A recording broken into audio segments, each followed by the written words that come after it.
Hey guys, I am terribly sorry about the technology. This is like the second time this month, actually.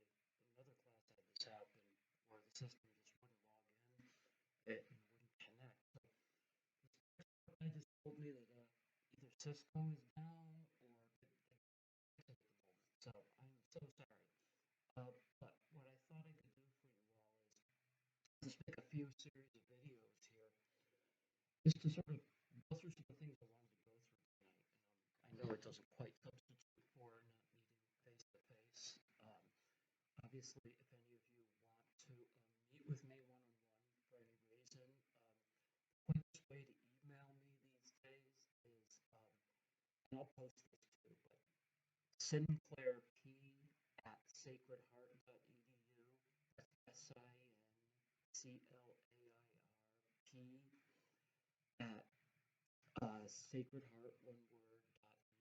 Just email me if you want to meet. Again, I'm sorry about this. So anyhow, um, sounds like my kid's coming in. So let me just pause. Sorry. I think my daughter just came home and I didn't want her to jump in the middle of this, but so we left off almost done with talking about Oedipus the King, the play, which the tragic play. Um, and it was your guys' responses, which I read, your journal responses, where some of you brought up some really good points. And I thought I'd go from there with that because some of your points were excellent and some of the questions you had were really excellent too. One of the things that kept coming up with what you were saying, in the response to the big issue when we can see his leadership breaking down, and a few of you guys pointed out that that Oedipus, yeah, fails in leadership at certain points, particularly the scene where he does not accept the truth from Tiresias. His pride blinds him to seeing the truth, or he won't see the truth that he won't see he won't look at a truth unless it's one he likes to hear, which is a typical prideful thing of any kind of leader who's filled with his own arrogance. That seems to be certainly a point where his leadership starts to break down. But some of you guys made the point that Oedipus maintains good leadership till the end in many ways. And I thought that was interesting what you guys said about that despite everything, he remains a good leader. Now, I would qualify that by saying a great deal of the middle of the play, at least, the Oedipus allows his paranoia, his burnt ego, and what I was talking about last class, his passions to erode his capacity for reason in the play. And he does make bad decisions. He refuses to listen to Tiresias. He creates a whole conspiracy theory where he thinks that Creon and Tiresias are in league with each other to take over the throne, which is absolutely ridiculous. And he tries to find all kinds of excuses to let himself off the hook in many ways.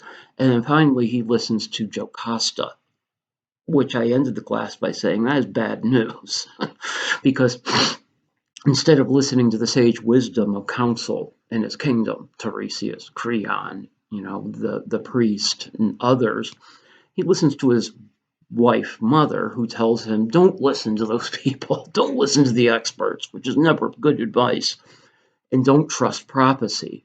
Like I said in our class, obviously today the idea of don't listen to fortune tellers is good advice, but in ancient Greece, when everything's based on a prophetic tradition, that's not good advice. And Jocasta's attitude is take it from me, you know, I outwitted fate. The oracles don't know everything. Everything doesn't turn out the way that prophecy claims to. And ironically, the example she gives is the very example of what she did to the baby who is the man standing in front of her. Of course, she doesn't recognize it at that point. But I want to touch on what some of you were saying in your responses that despite all that Oedipus does end in a kind of heroic way, an odd heroic way. And I agree completely. And it was something I did want to talk about today. And that is that despite, right, despite all of the passion that's eroding at Oedipus in the play, despite the fact that he's kind of gone off the cuckoo end with some of these things, he still is diehard for finding the truth. Despite the fact that the truth starts to really go in uncomfortable directions. And some of you pointed out that maybe his flaw is that he doesn't stop looking for answers.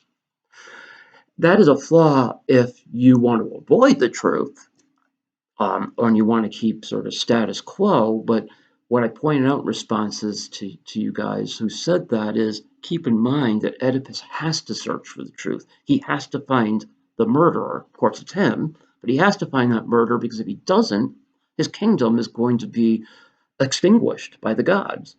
He has to save his kingdom. So you can see the horrible catch-22 that the play is setting up. In order for the kingdom to survive, Oedipus must give himself up. And so you see in the play, bit by bit, the play is unwinding down to Oedipus getting closer and closer to the truth until that final discussion he has with the shepherd from way in the past. They dredge up who's still alive, lo and behold, who's the one who exchanged Oedipus at the mountain with the shepherd from Corinth, who Oedipus, kind of like Tiresias, threatens to torture him unless he tells Oedipus the truth. And he comes forward, but before he tells the truth, keep in mind Jocasta, it's all come clear to her. She's like, don't go there, Oedipus, and flees and goes into the palace where she kills herself while Oedipus, who doesn't know she's killing herself, but Oedipus gets the truth. And that's the climax of the play when it all comes together for Oedipus. And he's like, oh my God, I didn't see that coming. Holy crap, that's my mother. I'm the one who killed Laos. That guy who I got into that fight with at the crossroads was my dad. I'm the scourge. I'm the threat to the kingdom, kind of idea. Now, here's the deal. For those of you guys, and that is the climax of the play, by the way. The rest is what's called falling action. Now, here's the thing, guys. For those of you who claims that Oedipus maintains good leadership, I would agree. He's not a good leader in the end, as he does the heroic thing of sacrificing himself. Goes through a lot of blood and pain to do it, but Oedipus essentially has to eliminate himself to save the kingdom, which means he has to become the lowest of the low, essentially, in order to save the kingdom. And he goes through hell for it to happen too. As you guys know, he flees into the palace where he finds his wife, who's hung herself, takes one of her brooches, and we learn from a messenger, since they can't show that kind of horror on stage, a messenger comes out and says that Oedipus gouged out both of his eyes horribly and blinds himself, and then comes out and has at the end of the play his lachrymose moment, his lamentations, where he cries to the gods. And, obviously he's in horrible pain. He's blind now. And keep in mind, it's Oedipus who's the one who establishes the Creon, I must be eliminated, exile me from the kingdom. And some of you might think, well, is he trying to get himself off the hook by saying, don't execute me, but get me out of here? No. Keep in mind that death probably would be preferable for Oedipus. He's taking the hard route by saying, exile me from humankind. Notice that Creon, who's been the rational one through the whole play, is going to be king now, and he takes the arrogant king mode, which is bad foreshadowing for the next play, by the way, if you ever read it, Antigone, where Creon becomes a tyrant. But Creon starts to show signs of that when he says, oh, Oedipus, I already thought about that. Nope, and I'm the king. You can't order yourself into exile. I'm ordering you into exile. Which is what happens. Creon becomes an abject, the lowest of low of human beings, thrown out of the kingdom, and nobody's taboo. He's become an object of taboo. Nobody now can go near the guy, and he must live out the rest of his life in pain, blinded, in absolute isolation. outside of the kingdom. So like everything in the play, the ironic tensions are extreme, right? Oedipus begins a very good leader with a terrible origin that he has no idea that he has. He's a cursed human being. He has no idea he's a cursed human being. And when the curse starts to manifest itself at the beginning of the play with the kind of vengeance of the gods destroying Thebes, Oedipus does step up to the plate like he always does as a strong leader. And he gets the marching orders and the oracles. You must find the person who killed Laos, the previous king. That's the irony then. Oedipus is diehard as a leader and he's doing what he should. Go search for that killer. Yet he doesn't realize it's him. So the whole play becomes an ironic undoing of his own leadership as he's really searching for himself. And the problem is, though, in that early meeting with Tiresias, who becomes the confrontation between what we know and what he doesn't know. Oedipus doesn't know what Tiresias and the rest of us know, that he's the marked one. When that confrontation happens, Oedipus doesn't want to hear that truth, blanks it out, and then allows, his arrogance and his pride to get in the way. And instead of thinking rationally, everything then becomes kind of motivated by his personal, right? Not by what's good for the kingdom for most of the play, but his sort of personal sense of fortitude. Notice again, like I said, everything becomes, his denial of truth, trying to create anything possible for it not to be him who's responsible for what's going on in the kingdom, creating the conspiracy theory he has, not listening to good advice, listening only to Jocasta, and then allowing his emotions to spiral him downwards, which is most of what the chorus keeps singing about is how puffed up pride, when you feel like you're invincible can only mean you're going to have a great fall. One of you wrote about how Oedipus didn't exhibit enough humility. Exactly. Yes. Oedipus needed to, a good leader in the situation Oedipus was in with Tiresias. Getting news like that, a good leader needs to become rational and say, okay, that sounds crazy. Sounds extreme that I'm the one, but this is our wisest person. So let's hear this out. Let's figure this out rationally. Let's see what we can do about it, but not Oedipus. No, it's a sign of a bad leader at that point that Oedipus allowed instead his personal predilections to come in the way, and then everything becomes a sort of spiraling downward from there.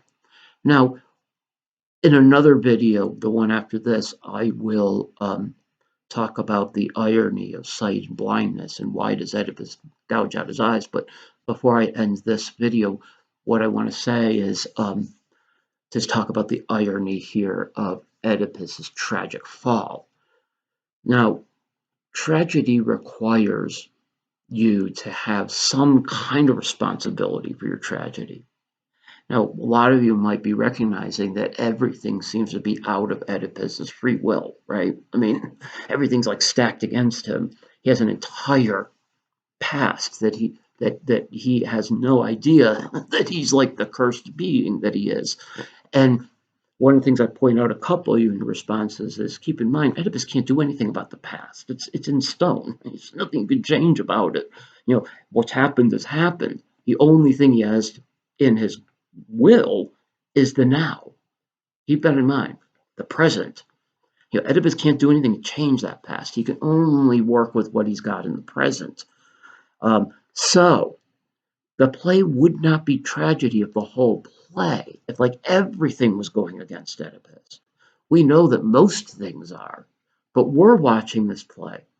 We're watching the 2 hours of this play in order to see how can Oedipus shape what he's got at the moment, right? Despite everything that's stacked against him. And so the tragedy is that he doesn't do too well with that. Now, let me put it this way. There are things he could have done differently during the play, right? I already said he could have listened patiently to Tiresias. He could have rationalized this. He could have gotten more people like Creon together with him to figure this out. Jocasta would have come to an aware, whatever, however it could have played out. He could have not gone off the deep end with his sort of paranoia with stuff, and eventually he wouldn't have to come to this point where Jocasta would hang herself. He'd be gouging out his eyes and thrown out into isolation. Now, his fate would still be the same. He would not be able to be leader of Thebes. He would be a guilty one, but it might not end up so extreme. So with tragedy, some of the downfall has to be the responsibility of the hero, okay? Or it wouldn't be tragedy. If everything was just going against the hero, it wouldn't be tragic, it would be pathetic. And it would be a no-win situation. It would be zero-sum kind of game. That wouldn't be tragic. That would just be horrible, like abject. But instead, we can feel the tragedy because Oedipus allows a bad situation to unravel on itself and become worse for him. No doubt the situation is horrible to begin with, but he makes it worse. So you need to have some free will for there to be tragedy. So a way to think about it with Sophocles and kind of ancient Greek philosophy that he's working with is to think of a circle, that life is like a circle and the circumference of the circle is fate. Think of fate as death. Death is all of our fate, but think of it as like something you can, for the Greeks, you cannot, it's like the future that you cannot change in many ways. Now, for the Greeks, it's not like fate means you have no will, you have no ability to do things. You might as well just sit back and let fate take its course. It's not that at all. It's just that we all have our destinies we're heading towards, but within the circle, so here's the circle, within the circle, you have lots of freedom of movement to do things, to make different decisions. It doesn't mean your outcome's going to be necessarily be different. You're still going to die. Or if you're guilty, you will still be punished. Oedipus is guilty, albeit unintentionally, and he's still going to have to face something. But you have decisions to make, you can make, that can be better than other ones to reach that. So there's free will, there's wiggle room within that circle of fate. You're not going to avoid that fate. There's no ability, as Jocasta and Laios figured out, there's no ability to leap outside of the circle. That's what they wanted to do when they tried to get rid of Oedipus. And that's what Oedipus tries to do by, with Jocasta, by thinking, you know what? The people who talk about fate, they don't know what they're talking about. I'll go over here. No, not in Greek tragedy.